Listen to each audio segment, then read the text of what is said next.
The ground shook before I even heard the first blast. Dust fell from the broken ceiling above me, and I pressed my back against the cracked wall, counting my breaths the way I always did when the fear tried to climb up my throat. 300 of them, maybe more. I had stopped counting after the drones gave me the last update, because the number did not matter anymore. What mattered was that I was still standing, and they were still coming. My name is Ethan Cole, and 2 days ago I was one of 40 soldiers guarding a small human colony on a world called Halden's Reach. Now I was the only one left who could still hold a rifle. I looked down at my hands. They were shaking, but they still worked. That was enough. Through the gap in the wall, I watched the tree line at the edge of the ruined settlement. Shapes moved between the trunks, tall and armored, their weapons catching the pale light of the dying sun. The Krylothi did not rush. They never rushed. They came forward in slow, disciplined lines, like a machine that had all the time in the world. I had maybe 6 minutes before they reached the outer wall. Behind me, buried under a collapsed storage building, were the last 30 people of Halden's Reach. Children, old men, a woman named Grace Miller who had spent the last 2 days trying to keep the wounded alive with nothing but a torn medical kit and sheer stubbornness. They were waiting for a signal. One signal, and the escape shuttle hidden in the northern canyon would lift off and carry them somewhere safe. But the shuttle needed time to warm its engines. 8 minutes, the pilot had told me. 8 minutes of quiet. I did not have 8 minutes of quiet. I had an army walking toward me instead. I checked my rifle. Half a magazine left. I had 2 grenades, a combat knife, and a leg wound that had stopped bleeding only because I had wrapped it so tight I could barely feel my foot anymore. It was not enough. It was never going to be enough. But I had made a promise to Noah Bennett, the man who led what was left of the colony, and I intended to keep it. I remembered what he had said to me the night before, sitting in the dark with his youngest daughter asleep against his shoulder. He had looked at me with tired eyes and said, "Just get them to the shuttle. I do not care what happens after that." I was going to get them to the shuttle. The first line of Krylothi soldiers stepped out of the tree line, and I felt my whole body go still, the way it always did right before everything happened at once. They moved in perfect formation, their armor a dull gray-green, their weapons humming with a low charge that I could hear even from where I hid. I had one advantage, and it was not much of one. I knew this ground. I had walked every broken street of this settlement since the day I arrived, and over the last 2 days I had turned it into something the enemy would not expect.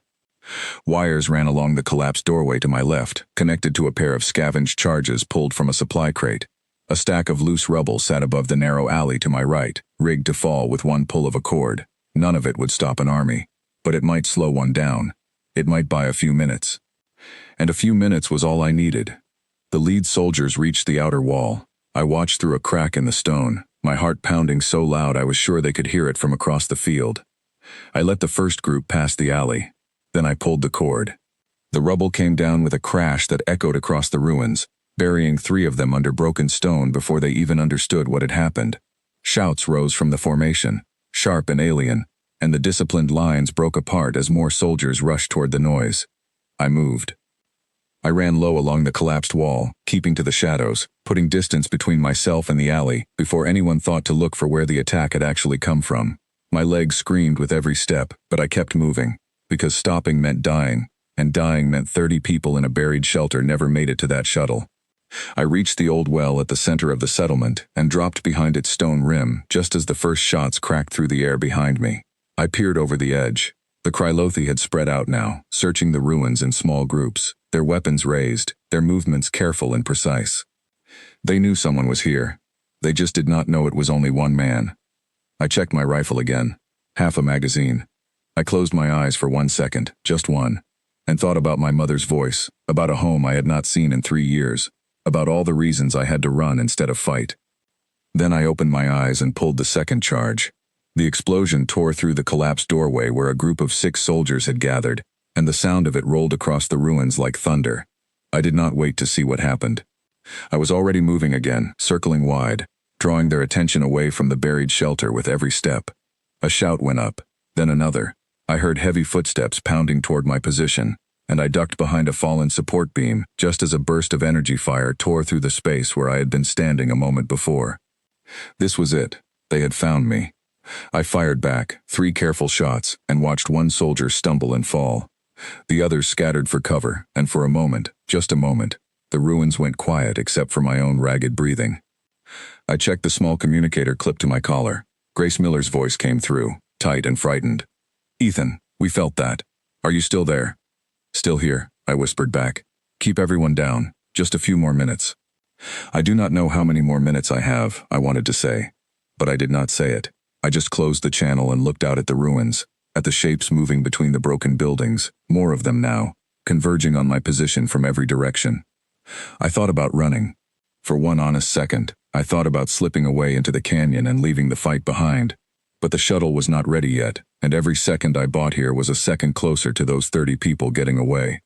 So I did the only thing left to do. I stood up. I stepped out from behind the beam, into the open, into the fading light of that dying sun, and I raised my rifle high enough for every soldier in that ruined settlement to see me. For one heartbeat, nothing happened. The Krylothi soldiers froze, weapons half raised, as if they could not quite believe what they were looking at. One man, standing alone in the middle of their advancing lines. Then I shouted, loud enough for my voice to carry across the broken streets, loud enough to reach every soldier still searching those ruins. "I am right here." The silence broke all at once. Weapons turned toward me. Boots pounded against broken stone as soldiers began closing in from every direction, converging on the one target foolish enough to make himself known. I did not run. I stood my ground, rifle raised, heart pounding, and watched an entire army turn its full attention toward me.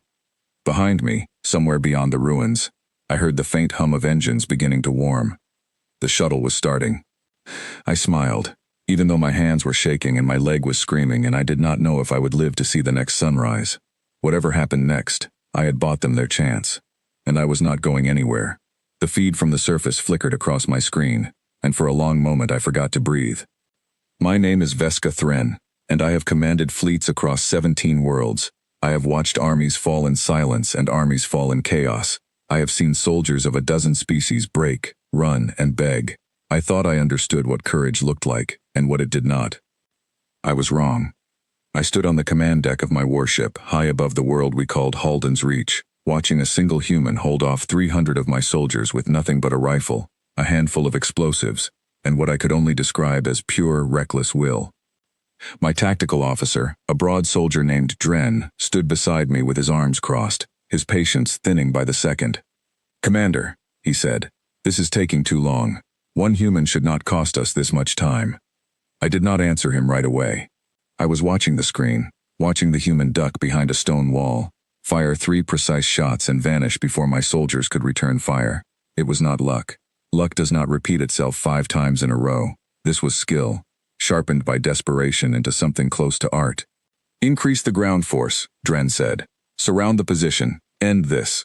I raised a hand, and he fell silent, though I could feel his frustration radiating beside me like heat from a dying engine.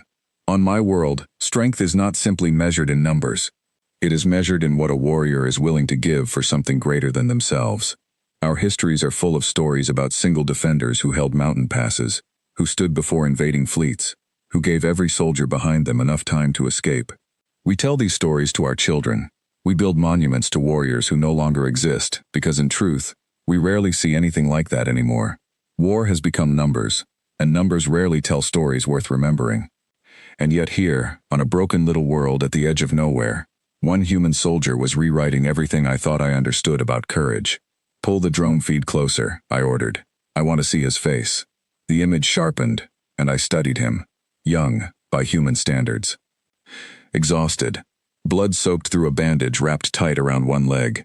His uniform was torn in 3 places, and there was a wound along his jaw that had not been properly treated.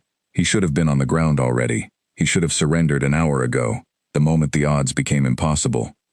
Instead, he was rigging a second trap along a narrow street, moving with quick, careful hands despite everything his body must have been telling him to stop. I have fought soldiers who broke after the first casualty.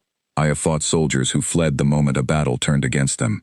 This human had lost his entire unit, according to our scouting reports, and instead of running, he had turned himself into the last line of defense for people he was not even required to protect. "Commander," Dren said again, his voice tighter this time, "we are losing soldiers to a single defender. This is becoming an embarrassment." "It is becoming something else entirely," I said quietly. I did not expect him to understand. Dren had spent his career counting numbers, measuring victory by how quickly an enemy fell. He had never once stopped to ask why some enemies refused to fall at all. On the screen, the human stepped out from behind cover, standing fully exposed in the middle of the ruined settlement, rifle raised high enough for every soldier searching those streets to see him. I heard his voice through the drone's audio pickup, distorted but clear enough to understand. "I am right here." The bridge went silent. Even Dren stopped speaking. I watched my soldiers converge on his position from every direction, boots pounding against broken stone, and I understood immediately what he had done. He was not fighting to win. He was fighting to be seen. Every soldier chasing him now was a soldier not searching the rest of the settlement, not looking for whatever he was actually protecting. "Sacrifice as strategy," I said aloud, more to myself than to anyone on the bridge. "He is using his own death as a weapon." Dren frowned. "Then let him have it. Order the strike team to finish this and move the ground force toward the rest of the settlement. There must be something there worth protecting." I should have given that order. It was the correct order, tactically. It was what any commander in my position would have done without hesitation. I did not give it. "Hold the ground force in place," I said instead. "Let him keep their attention. I want to see how long he lasts." Dren stared at me as if I had spoken in a language he no longer understood. "Commander, with respect, this makes no strategic sense. We are giving him exactly what he wants." "Perhaps," I said. "Or perhaps I want to understand what kind of creature is willing to do this."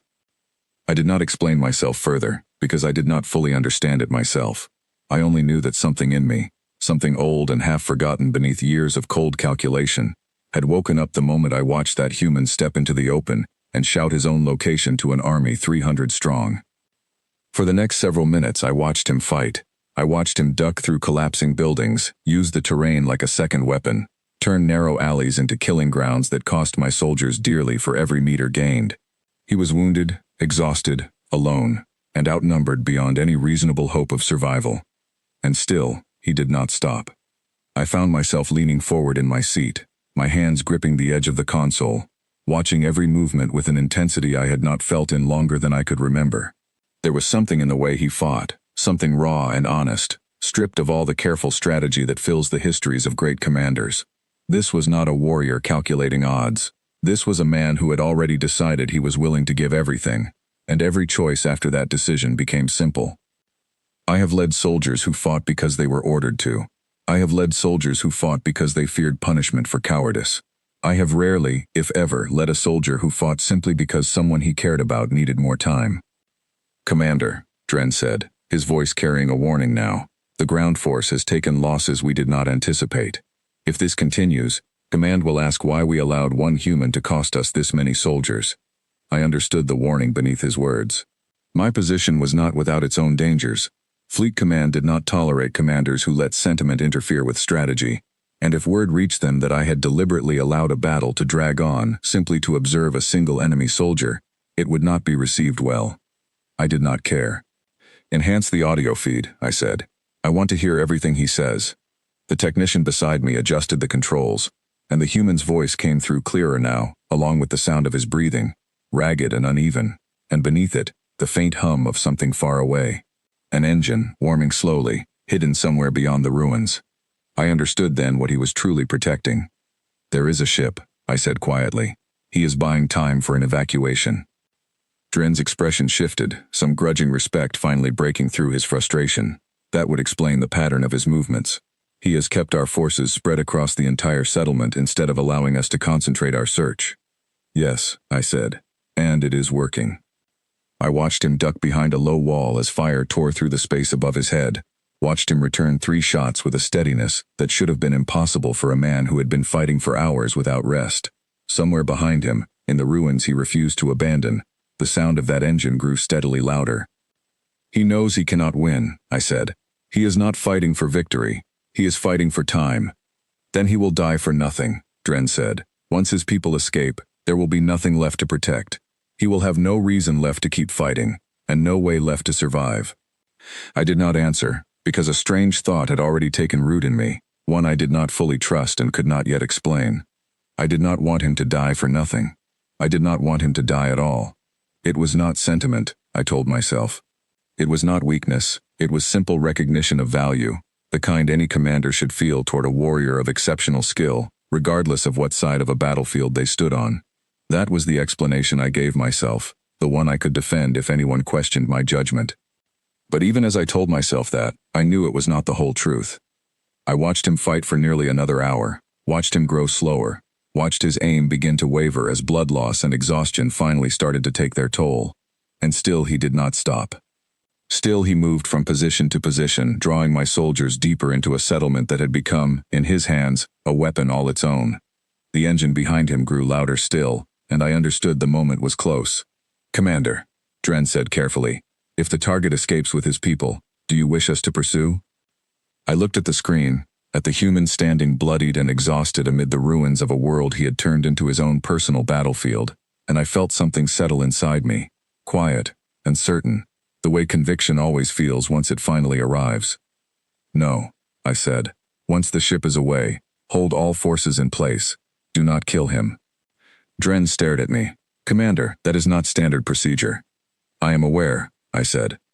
I turned my full attention back to the screen, watching that lone figure move through the wreckage of a world that should have already claimed him, and I whispered the words before I even understood why I was saying them at all. "I want him." The bridge fell silent around me. I did not repeat myself, and I did not explain. I simply watched, and waited, and let the battle below play out exactly as it needed to. Somewhere in the ruins, a shuttle's engines reached full power. And somewhere beneath the weight of duty and command and everything I had spent my life believing about strength, something new had quietly begun. My leg gave out somewhere around the second hour, and I did not even notice until I hit the ground. I lay there for a moment, staring up at a sky turning orange and gray with smoke, and I thought, so this is how it ends. Not with a final stand or a clean shot. Just a leg that finally decided it had carried me far enough. Then I heard boots on stone, close, closing in fast, and I forced myself back up because dying flat on my back was not part of the plan. I am Ethan Cole, and I had been fighting an army by myself for what felt like a lifetime, though the small clock on my wrist display told me it had only been 90 minutes. 90 minutes should not feel like this. 90 minutes should not carve years into a person the way this had carved them into me. I pressed myself against a broken wall and checked my rifle again, though I already knew what I would find. Empty. I had switched to my sidearm 20 minutes ago, and now even that was down to its last handful of rounds.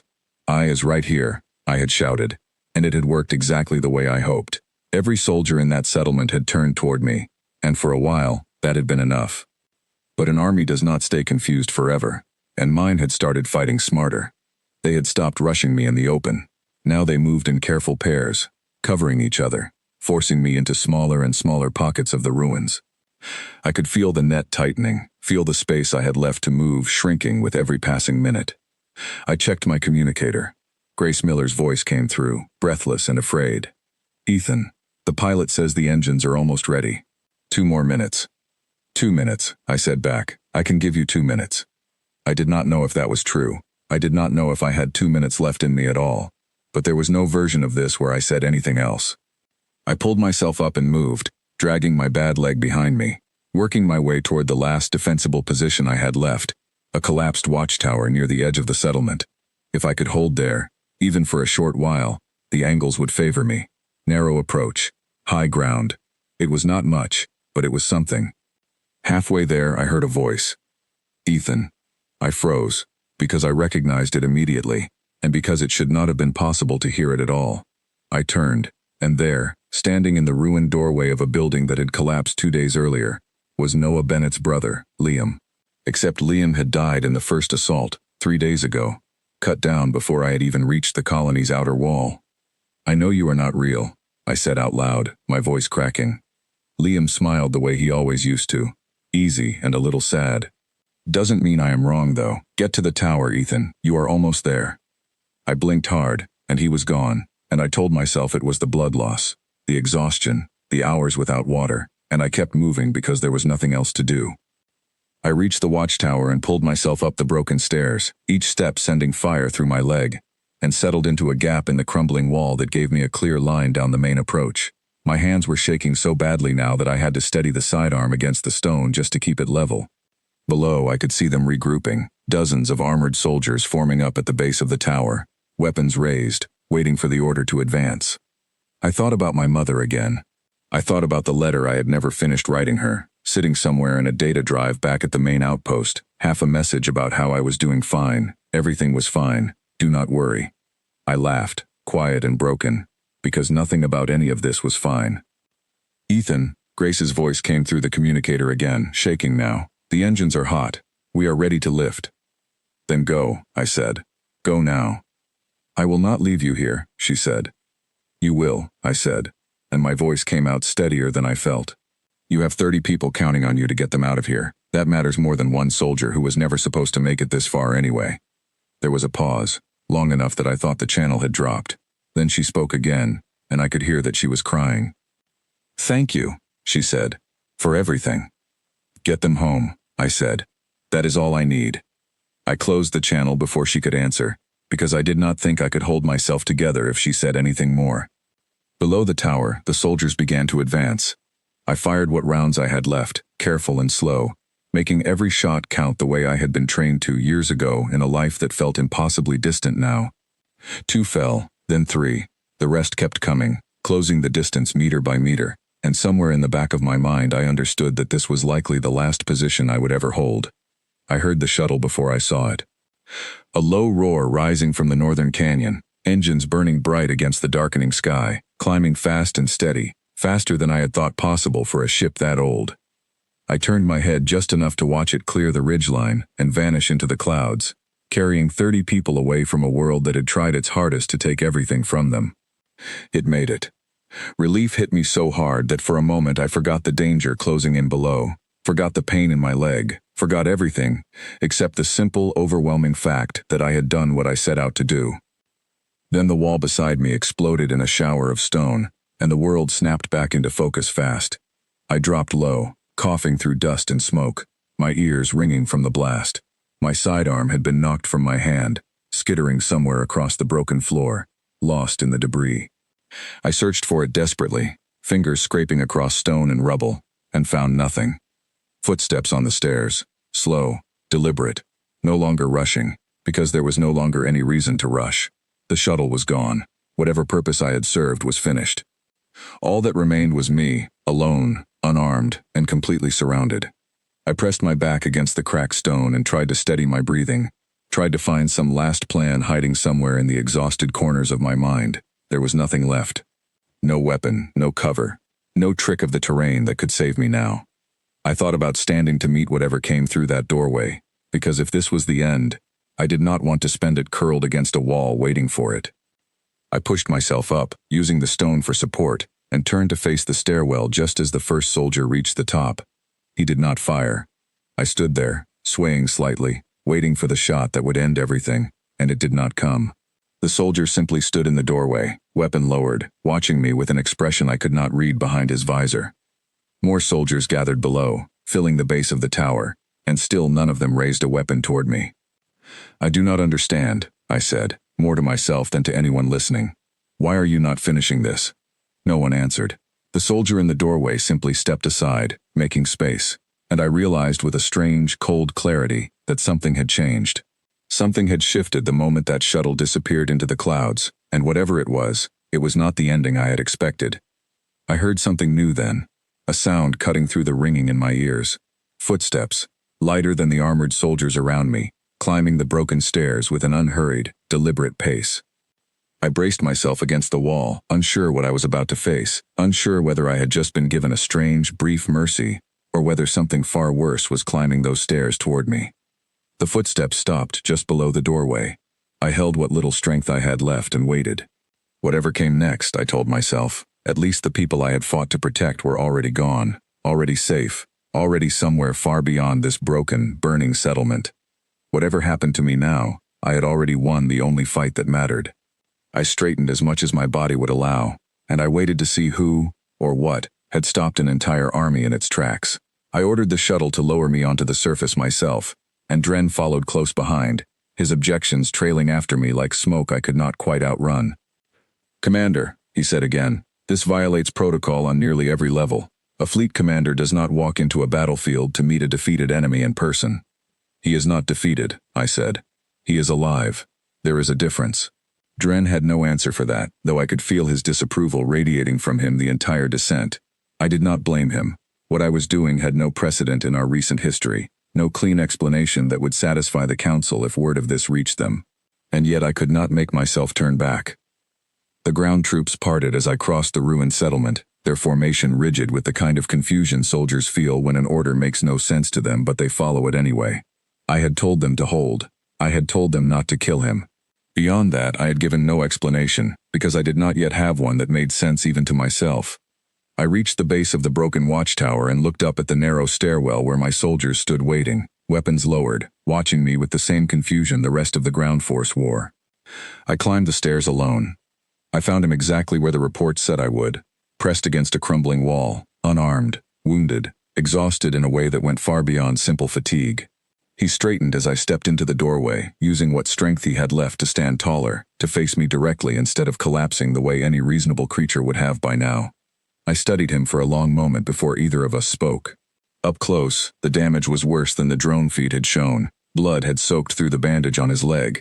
A cut along his jaw had bled freely and dried into a dark line down his neck. His hands trembled slightly, though whether from exhaustion or pain I could not say. And still, he looked at me the way a soldier looks at an enemy commander, not the way a defeated creature looks at the one who has come to finish them. "I do not understand," he said, his voice rough and quiet. "Why did they stop?" "Because I told them to," I said. He blinked, clearly not expecting a direct answer, and for a moment something like suspicion crossed his face. "Are you here to kill me yourself then?" "No," I said. "Then what do you want?" It was a fair question, and I found myself without an easy answer. I had spent the entire descent trying to prepare something reasonable to say, some explanation that would sound like strategy, instead of something far harder to name. Standing in front of him now, all of it fell away. "I watched you fight," I said instead. "I watched you hold an entire army back with nothing but your own will, long enough to save the people you were protecting. I have led soldiers for most of my life, and I have never seen anything like what you did today." He said nothing, watching me carefully, and I could see him trying to decide whether this was some kind of trick, some strange prelude to a worse fate than a quick death. "I do not care about your admiration," he said finally. "If you are not here to kill me, then let me go." "I cannot do that," I said. His expression hardened.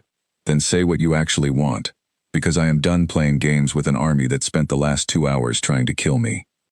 I stepped further into the tower, close enough now that I could see the exhaustion pulling at the edges of his eyes, the way his body swayed slightly even as he forced himself to stay upright through sheer stubbornness. "In my culture," I said, "there is a custom, old and rarely used now, that allows a commander to claim the life of a warrior who has proven themselves in battle. Not as a prisoner, not as an enemy, as someone worth more alive than dead." He stared at me, and I watched understanding slowly settle across his face, followed quickly by disbelief. "You are joking," he said. "I do not joke," I said. "Not about matters like this."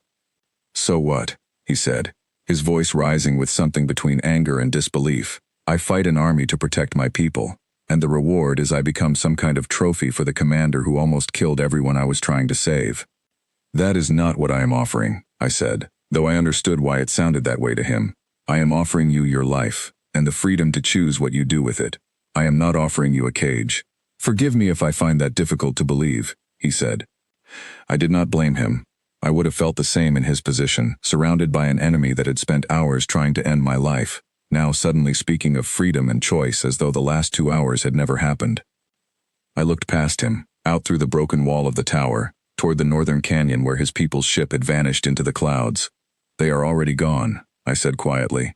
"Whatever happens to you now does not change what you already accomplished. You saved them. Nothing that happens next takes that away from you." He followed my gaze, and something in his posture shifted, some of the anger giving way to something quieter, heavier. "Why does it matter to you?" he asked, after a long silence. "What I do next? You are a fleet commander. I am one soldier from a world you were sent to conquer. None of this should matter to you at all." It was the honest question beneath everything else he had said, and I found I owed him an honest answer. "Because in all my years of service," I said, "I have rarely seen anyone fight the way you fought today. Not for glory. Not because you were ordered to. You fought because the people behind you mattered more than your own survival, and you kept fighting long after any reasonable creature would have stopped. That kind of will is rare. It is worth more to me than another soldier lost to a battlefield that did not need him." He studied me for a long moment, and I let him, because I understood that trust was not something that could be demanded, only earned, and I had given him very little reason to offer it so far. "If I refuse," he said finally, "what happens then?" "Then my soldiers stand down, and you are free to make your way from this world however you can manage," I said. "I will not force this on you, but I do not think you will survive long on your own, wounded as you are, with no ship and no allies left on this world." He let out a short, humorless laugh. "So my choices are, trust the commander who just tried to kill me, or die alone in the ruins of a colony I already lost." "When you say it that way," I said, "it does sound less appealing than I intended." Something flickered across his face, almost amusement, quickly buried beneath the exhaustion and wariness that still colored everything about him. "I do not know what you actually want from me," he said. "Not really. Not underneath all of this talk about custom and honor." I considered lying to him, offering some clean explanation about strategic value or tactical advantage, the kind of answer Dren would have accepted without question. But something about the way he stood there, bleeding and exhausted and still refusing to look away from me, made the idea of lying feel unworthy of what he had just done. "I do not fully know either," I admitted. "I only know that when I watched you standing alone against an army you could not defeat, refusing to run, refusing to surrender, something in me refused to let that end the way it should have. I do not have a clean word for what that is. I only know it is true." He was quiet for a long time after that, long enough that I began to wonder if I had misjudged everything, if I had walked into this tower and offered him something he would never be able to accept. Then he spoke, his voice quieter now, stripped of the anger that had colored it before. "If I do this," he said, "if I trust you, what happens to my people, the ones who escaped? Will you hunt them?" "No," I said, and I meant it fully. "Whatever agreement exists between us does not extend to them. They are free, wherever that ship takes them."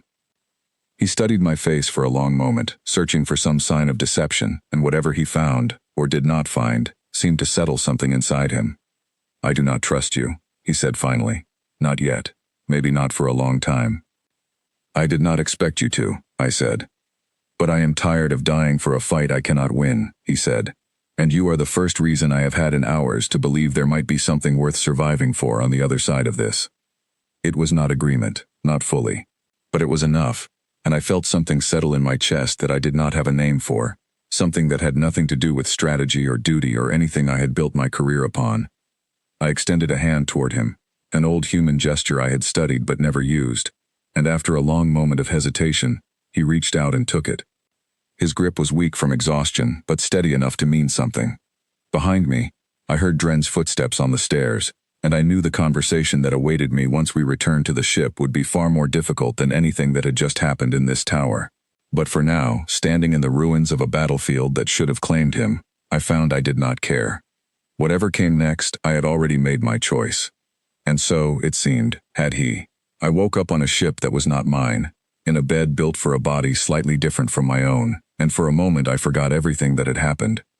Then the pain in my leg reminded me, sharp and immediate, and it all came back at once. I am Ethan Cole, and 3 days ago I made a choice that should have ended with me dead in the ruins of a colony called Halden's Reach. Instead, I was lying in a medical bay aboard a Krylothi warship, my leg wrapped in bandages made from materials I did not recognize, listening to the quiet hum of engines that belonged to the very army I had spent hours fighting. I sat up slowly, testing the leg, relieved to find it held my weight even if it ached with every movement. The room around me was sparse, functional, nothing like the medical bays I remembered from human ships. A single window along the far wall showed open space, distant stars scattered across the dark. The door slid open, and Veska stepped inside. She looked different without the weight of battle around her, though I suppose the same could be said of me. Calmer, still watchful, still carrying herself with the same quiet authority I remembered from the tower, but something in her posture had softened slightly. "You are healing faster than expected," she said. "Your species is more resilient than our medical records suggested." "We tend to surprise people," I said.